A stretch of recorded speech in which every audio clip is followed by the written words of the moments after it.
శక్తి తైలాభిషేక ఆరాధన ఆగస్టు 21 శుక్రవారం. మొదటి ఆరాధన ఉదయం 7 గంటల నుండి, రెండవ ఆరాధన ఉదయం 10 గంటల నుండి. స్థలం సీతారాం టౌన్షిప్ ఎదురుగా housing board colony, Nallapadu road, Guntur. ప్రార్థనా శక్తి తైలాభిషేక ఆదివారపు ఆరాధన సమయం ఉదయం 8:30 గంటల నుండి. స్థలం వైస్రాయ్ గార్డెన్స్, జుబ్లీ బస్టాండ్ ఎదురుగా, సికింద్రాబాద్. ప్రార్థనా శక్తి తైలాభిషేక ఆరాధన ఆగస్టు 25 మంగళవారం. సమయం ఉదయం 10 గంటల నుండి. స్థలం A1 convention hall, old Guntur road, Ongole. Bengaluru పరిసర ప్రాంత ప్రజలకు శుభవార్త. ప్రార్థనా శక్తి తైలాభిషేక ఆరాధన తేదీ ఆగస్టు 29 శనివారం. సమయం ఉదయం 10 గంటల నుండి. స్థలం Jesus calls prayer tower, Netaji road, Pulakeshi Nagar, Bengaluru. Behind cantonment railway station వెనుక. వచ్చిన ప్రతి ఒక్కరికి ప్రత్యేక ప్రార్థనలు చేయబడును. బెంగళూరు పరిసర ప్రాంత ప్రజలకు శుభవార్త. ప్రార్థనా శక్తి తైలాభిషేక ఆరాధన తేదీ ఆగస్టు 29 శనివారం. సమయం ఉదయం 10 గంటల నుండి. స్థలం Jesus calls prayer tower, Netaji road, Pulakeshi Nagar, Bengaluru. Behind cantonment railway station వెనుక. వచ్చిన ప్రతి ఒక్కరికి ప్రత్యేక ప్రార్థనలు చేయబడును. బెంగళూరు పరిసర ప్రాంత ప్రజలకు శుభవార్త. ప్రార్థనా శక్తి తైలాభిషేక ఆరాధన తేదీ ఆగస్టు 29 శనివారం. సమయం ఉదయం 10 గంటల నుండి. స్థలం Jesus calls prayer tower, Netaji road, Pulakeshi Nagar, Bengaluru. Behind cantonment railway station వెనుక. వచ్చిన ప్రతి ఒక్కరికి ప్రత్యేక ప్రార్థనలు చేయబడును. యేసయ్య నామములో మీకు వందనాలు తెలియపరుస్తూ ఉన్నాను. ప్రియులారా, ఈ దినం కొరకు దేవుడు సిద్ధపరిచిన వాగ్దానాన్ని మనం స్వాధీనపరచుకుందాం. పరిశుద్ధ గ్రంథముల నుండి యెషయా గ్రంథము 61వ అధ్యాయము 3వ వచనం ద్వారా ప్రభు మిమ్మల్ని దర్శిస్తూ ఉన్నారు. యెషయా గ్రంథము 61వ అధ్యాయము 3వ వచనంలో అద్భుతమైన మాట: సియోనులో దుఃఖించు వారికి ఉల్లాస వస్త్రములు ధరింప చేయుటకును, బూడిదకు ప్రతిగా పూదండను, దుఃఖమునకు ప్రతిగా ఆనంద తైలమును, భారభరితమైన ఆత్మకు ప్రతిగా స్తుతి వస్త్రమును వారికి ఇచ్చుటకు ఆయన నన్ను పంపి ఉన్నాడు. దేవునికి మహిమ కలుగును గాక. ఈరోజు వాగ్దానం ఏంటంటే, ఇందులో మీరు నోట్ చేసుకోండి. యెషయా గ్రంథం 61వ అధ్యాయం 3వ వచనంలో 3వ లైన్ అండర్లైన్ చేసుకోండి. బూడిదకు ప్రతిగా పూదండను, దుఃఖమునకు ప్రతిగా ఆనంద తైలము దేవుడు మీకు అనుగ్రహించుచున్నాడు.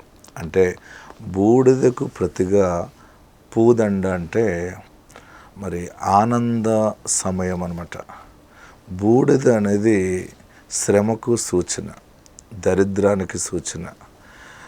అన్యాయం జరిగితే తలబాదుకు ఏడుస్తుంది చూసారు, దానికి సూచన. బూడిదకు ప్రతిగా పూదండ అంటే ఆనంద జీవితం దేవుడు మీకు అనుగ్రహించుచున్నాడు. ఈరోజు వాగ్దానం ద్వారా ప్రకటిస్తున్న మాట ఏంటంటే, బూడిద ఏది చేసినా బూడిద అయిపోయింది అనుకుంటాం కదా. వారి జీవితం బూడిద, వారి వ్యాపారం బూడిద అయిపోయింది, మట్టి అయిపోయింది.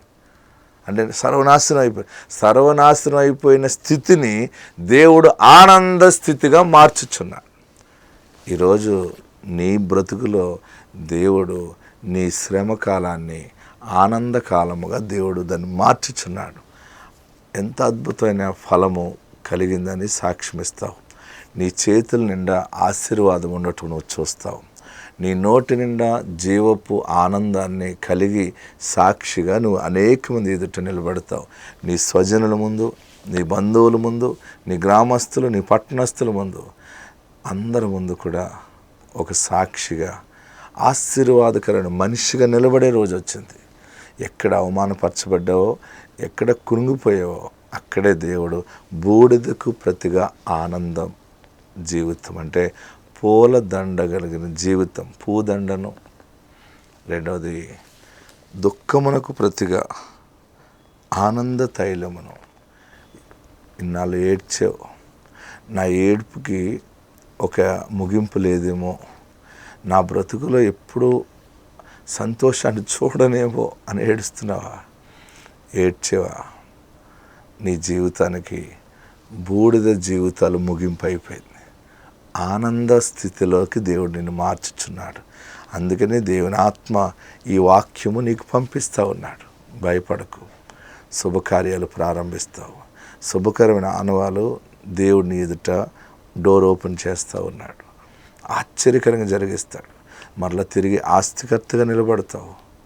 దేవుని సాక్షిగా వర్ధిల్లుతావు. ఆత్మరక్షణ దేవుడు మీకు దయచేయును గాక. ఆమేన్. God bless you. వాక్య భాగంలోకి వెళ్దాం. పరిశుద్ధ గ్రంథం నుండి ఆమోసు గ్రంథము 9వ అధ్యాయము 11వ వచనాన్ని మనం ధ్యానం చేసుకుందాం. ఈ ఆమోసు గ్రంథము ద్వారా మరి దేవుడు ఇంతవరకు 3 భాగాలు వాక్యాన్ని బోధించడానికి కృప చూపించారు. మరి ఆమోసు గ్రంథం 9వ అధ్యాయం 11వ వచనంలో ఈరోజు మనం 4వ భాగాన్ని ధ్యానం చేసుకుందాం.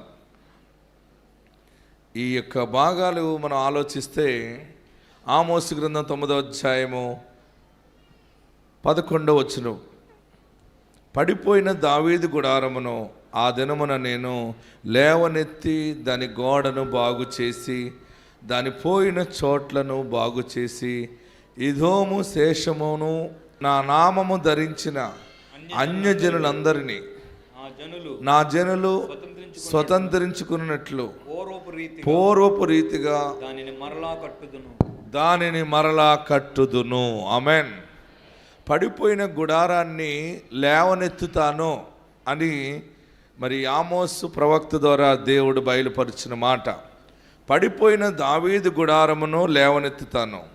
రెండవది దాని గోడను బాగు చేస్తాను. మూడవది దాని పోయిన చోట్లలో బాగు చేస్తానన్నాడు. అలాగనే అన్యజనులను కూడా ఆయన బిడ్డలుగా దీవిస్తానన్నాడు. అద్భుతం ఏంటంటే పూర్వపు రీతిగా దానిని మరలా కట్టుదును అన్నాడు. ఇంతవరకు 3 చోట్ల 3 భాగాలు మనం ధ్యానం చేశాం. మీ పట్టణంలో దేవుడు 4వ భాగాన్ని ఇవ్వబోతా ఉన్నాడు. 4వ భాగము ఏంటంటే దేవుడు నీ జీవితంలో తిరిగి నిలబెట్టుతాడు, నిన్ను తిరిగి కడతాడు అనే మాటలో ఎలా కడతాడో ఏంటో అనేది మనకి 12వ వచనం దగ్గర నుంచి మనకి కింద కనబడుతూ ఉంటుంది. అయితే అందులోకి వెళ్ళే ముందు కొన్ని విషయాలు మీకు తెలియపరుస్తాను. పడిపోయిన దావీదు గుడారమును ఆ దినమున నేను లేవనెత్తి దాని గోడను బాగు చేస్తాను. ఆమేన్. ఆశీర్వాదం ఏంటంటే పడిపోయిన గుడారాన్ని లేవనెత్తుతానని మాట్లాడుతూ ఉన్నాడు.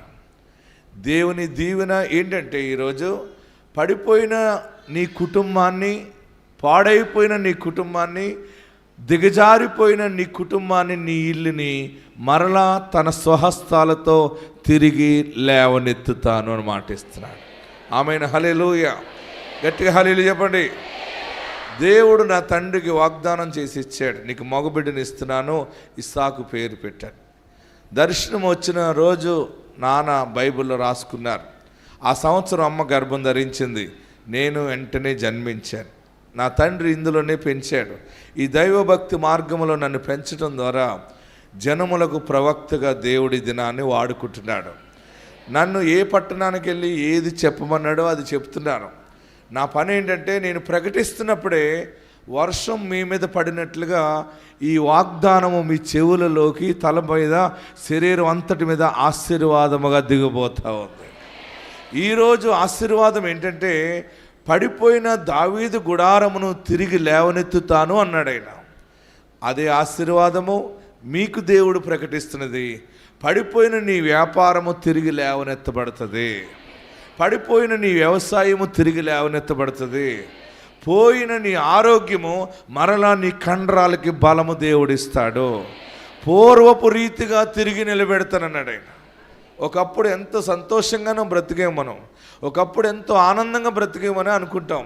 కష్టకాలం వచ్చినప్పుడు ఏమో ఇలాంటి కష్టాలు నాకు తెలియవు, ఇలాంటి కష్టాలు కూడా ఉంటాయా, ఇలాంటి కష్టాల్లో నుంచి నేను తప్పించుకుందంటే నాకు దారి లేదని కొన్ని సమయాల్లో మనం ఏడుస్తూ ఉంటాం. బహుశా నీవు ఏడుస్తున్నావేమో. నీ జీవితంలో ఎప్పుడూ అడగరాని వారిని అడుగుకోవలసిన పరిస్థితి వచ్చిందేమో. ఎప్పుడు చెయ్యి చాపకుండా బ్రతకవలసిన నీవు చెయ్యి చాపి బ్రతుకుతున్నానని ఏడుస్తున్నావేమో. మరలా మొదటి స్థితికి దేవుడు తీసుకెళ్ళబోతా ఉన్నాడు. మరలా పూర్వపు రీతిగా నిన్ను నిలబెట్టబోతా ఉన్నాడు. మరలా మరలా మరలా మరలా మీకు దేవుడు భూమిని అనుగ్రహించబోతా ఉన్నాడు. మరలా నీ సొంత ఇంటిలో అడుగు పెట్టబోతా ఉన్నావు. మరలా నీకు రావాల్సిన ధనాన్ని నువ్వు చేపట్టుకోబోతా ఉన్నావు. దేవుడు శత్రువులను మిత్రులుగా మార్చి నీ ప్రాణము నెమ్మదిగా ఉండే దినాలు నువ్వు చూడబోతున్నావు. అది ఎప్పుడో కాదు, ఈ రోజు నుండి దేవుడు ప్రతిష్ఠ చేస్తాడు. పడిపోయిన గుడారాన్ని తిరిగి లేవనెత్తుతానన్నాడు. ఎక్కడైనా కనపడతారండి ఇలాంటి మాటలు చెప్పే దేవుడు? ఎక్కడైనా ఉన్నాడా? పడిపోయిన వారికి కొంత సహాయం చేస్తామనే వాళ్ళు ఉంటారు. పడిపోయినటువంటి స్థితిలో ఏదోటి జాగ్రత్తగా చేసుకో, సోడా బడ్డీ పెట్టుకో, నీకు 10,000 ఇస్తారనేవాడు ఉంటాడు. కానీ నీ అప్పులన్నీ తీర్చి, నీకు ఆస్తినిచ్చి, ఐశ్వర్యాన్ని ఇచ్చి, మరలా పేరు ప్రఖ్యాతులు ఇచ్చి, అన్నీ చేసి ముగించేవాడు ఎవడైనా ఉంటాడా? యేసయ్య నీ కొరకు ఉన్నాడు. యేసయ్య నీ కొరకు ఉన్నాడు. బహుశా నీ బ్రతుకులు ఒంటరి అయిపోయిన ఏడుస్తున్నావేమో. నేను సింగిల్ అయిపోయానేంటి, నా బ్రతుకు మరలా ఎప్పుడు ఫలిస్తుంది అనుకున్నావేమో. మోడైన బ్రతుకును చిగురింప చేస్తాడు. ఈరోజు పరిశుద్ధాత్మ దేవుడు మీ అందరితో మాట్లాడుతున్న మాట ఏంటంటే, పడిపోయిన నీ కొడుకు జీవితాన్ని దేవుడు నిలబెట్టబోతున్నాడు. కూలిపోయిన నీ బిడ్డ జీవితాన్ని తిరిగి లేవనెత్తుతా ఉన్నాడు. మరలా నువ్వు తలెత్తుకుని జీవిస్తావు. మరలా నీ మాటకు విలువ వచ్చే రోజు వచ్చేసింది. అందుకనే దేవుని కృప ఏంటంటే, ఇంతవరకు మిమ్మల్ని శోధించాను. ఆమోసు ప్రవక్త ద్వారా దేవుడు బయలుపరిచింది ఏంటంటే, 1వ అధ్యాయం దగ్గర నుంచి 8.5 అధ్యాయాల వరకు కూడా శిక్ష శిక్ష శిక్ష. వారు ఇలా చేశారు కనుక వారికి ఇలా జరుగుతుంది, ఇలా జరుగుతుంది, అలా జరుగుతుంది అని చెప్పించాడు దేవుడు. ఆ దేవుడే మళ్ళా జాలిపడి ఇంతవరకు మిమ్మల్ని శిక్షించేనే కానీ మరలా మిమ్మల్ని లేవనెత్తుతున్నాను. హల్లెలూయా. భయపడకండి, బలమైన ఆశీర్వాదాలు చూడబోతూ ఉన్నారు. మీరందరూ కూడా ఈ మాటలు హృదయంలో దాచుకోండి. మీ కళ్ళ ముందు జరుగుతూ ఉంటుంటే నువ్వు దేవుణ్ణి మహిమపరుస్తావు. ఎవరు లేవనెత్తుతారని ఏడుస్తున్నావా? ఎవరిస్తారు ఉద్యోగం అని ఏడుస్తున్నావా? ఎవరు ఇడిపోయిన నా బిడ్డ కుటుంబాన్ని ఎవరు బాగు చేస్తారు? పోయిన గర్భాన్ని ఎవరిస్తారు? పోయిన ఆస్తి ఎవరిస్తారు? అప్పులు పాలైపోయామని ఏడుస్తున్నావేమో. వ్యాపారం అంతా పాడైపోయిందని ఏడుస్తున్నావేమో. అనాథగా మిగిలినని ఏడుస్తున్నావేమో. దేవుడు మరలా నీ గుడారాన్ని లేవనెత్తుతున్నాడు. దేవునికి మహిమ కలుగును గాక. అన్యజనులుగా ఉన్నాను, నేను దేవునికి దూరముగా ఉన్నాను, మమ్మల్ని కూడా లేవనెత్తుతాడంటే ఆయన ప్రేమ నిన్ను తాకి ఉన్నది. అన్యజనులందరినీ కూడా రక్షిస్తాడు ఆయన. అక్కడ అన్నాడు, అన్యజనులను కూడా నేను తిరిగి లేవనెత్తుతాను. ఏ అన్యజనులు అంటే ఎవరైతే యేసు నామాన్ని ధరించుకుంటారో వారు తిరిగి లేవనెత్తుతానని చెప్పాడు ఆయన. ఏదోము శేషమును ఏమన్నాడు? నా నామము ధరించిన అన్యజనులందరినీ. ఆమేన్. గట్టిగా హల్లెలూయా చెప్పండి. ఇంకా గట్టిగా హల్లెలూయా చెప్పండి. ఇంకా గట్టిగా హల్లెలూయా చెప్పండి. నా నామము ధరించిన. ఈరోజు మీరందరూ ఇక్కడికి ఎందుకు వచ్చారంటే ఆయన నామాన్ని ధరించుకున్నారు. నేను ఇక్కడికి వచ్చాను, ఆయన నామాన్ని ధరించుకున్నాను. మనం అందరం ఆయన నామముతో ఉన్న మాట వింటున్నాము, పాడుతున్నాము కనుక ఈ ఆశీర్వాదము మనందరికీ దేవుడు షేర్ చేస్తున్నాడు. అన్యజనులందరినీ కూడా, నా నామము ధరించిన అన్యజనులందరినీ మరలా పూర్వపు రీతిగా నిలబెడతాను. ఎక్కడో దావీదు కుటుంబమే కాదు, ఎవరో ఇశ్రాయేలీలే కాదు, దూరముగా ఉన్నవారు, లోకములు ఎవరున్నా యేసయ్యా అని అడిగితే చాలు వారు రక్షించబడతారు.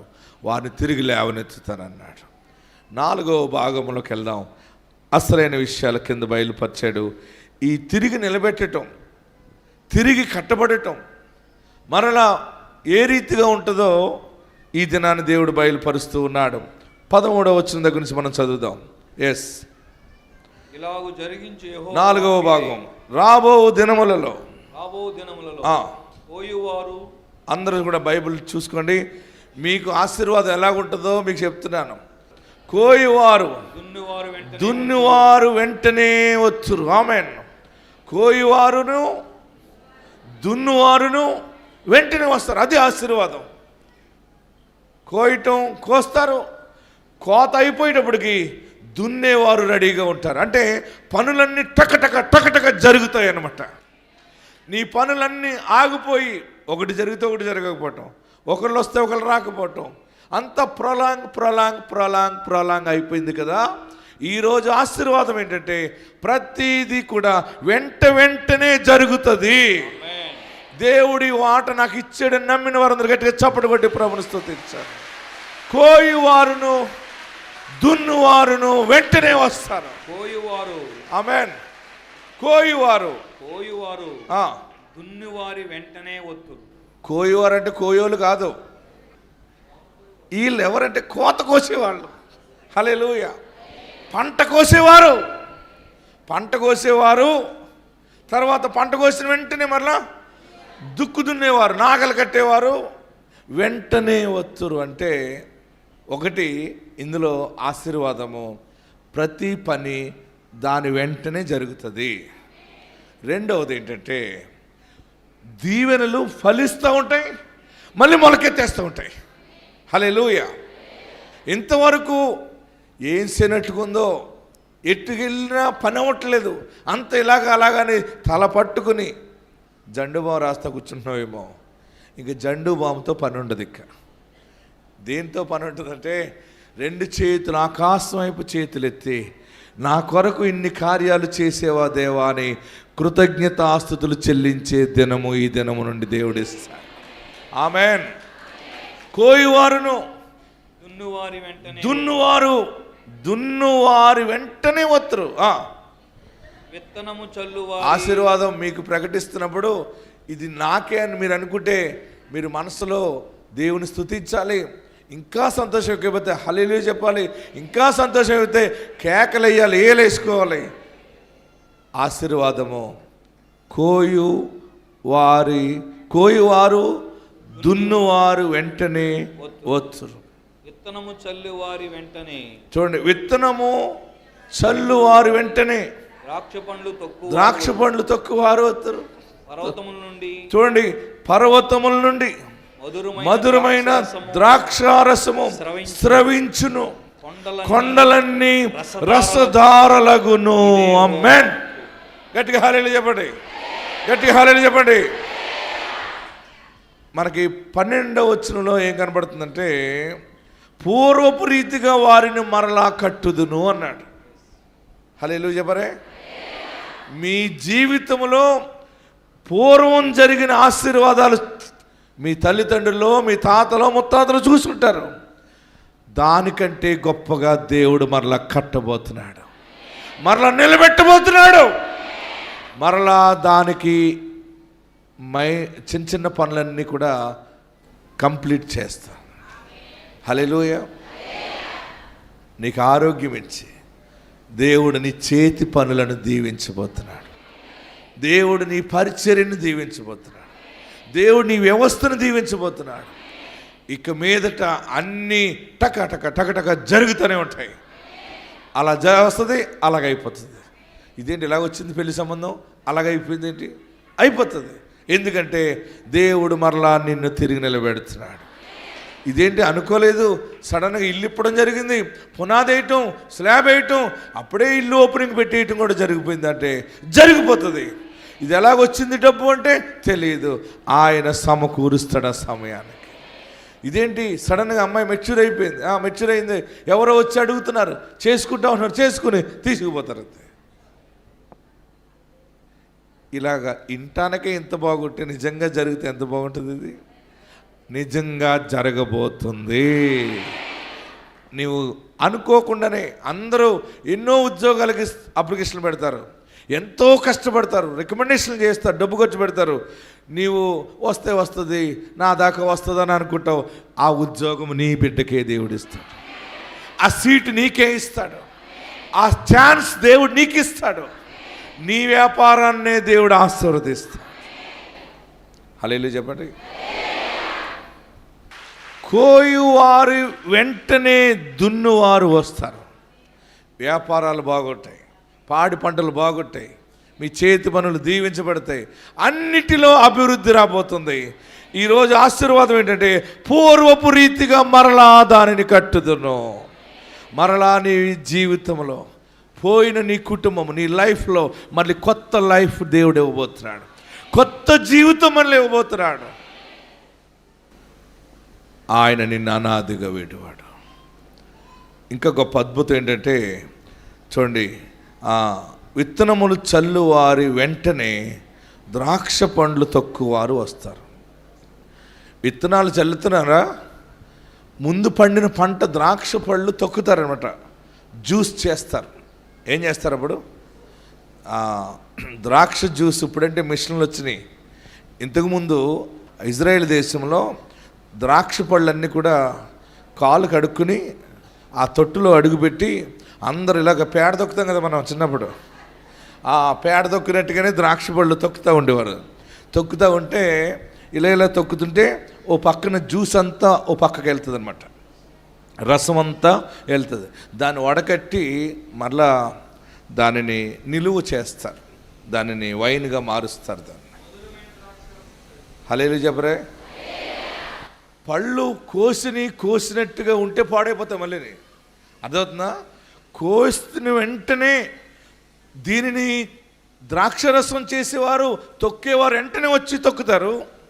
అక్కడేమో విత్తనాలు మళ్ళీ ద్రాక్ష విత్తనాలు జల్లేస్తూ ఉంటారు. అంటే నీ పని ఏంటంటే బిజీ అయిపోతుంది అనమాట. అదనో పదనో అన్నట్టుంటుంది. ఇక మీదట విస్తారమైన దీవెన పనులు దేవుడు మీ చేతికి ఇవ్వబోతా ఉన్నాడు. ఏ పని చేసినా కలిసి వస్తుంది, ఏ పని చేసినా దీవెనగా ఉంటుంది, ఎటు పోయినా ఆశీర్వాదంగా ఉంటుంది. దైవాశీర్వాదము మీ శిరస్సు మీదకి వచ్చును గాక. ఫైనల్గా ఇంకొక మాట అన్నాడు అక్కడ. ఏమన్నాడు?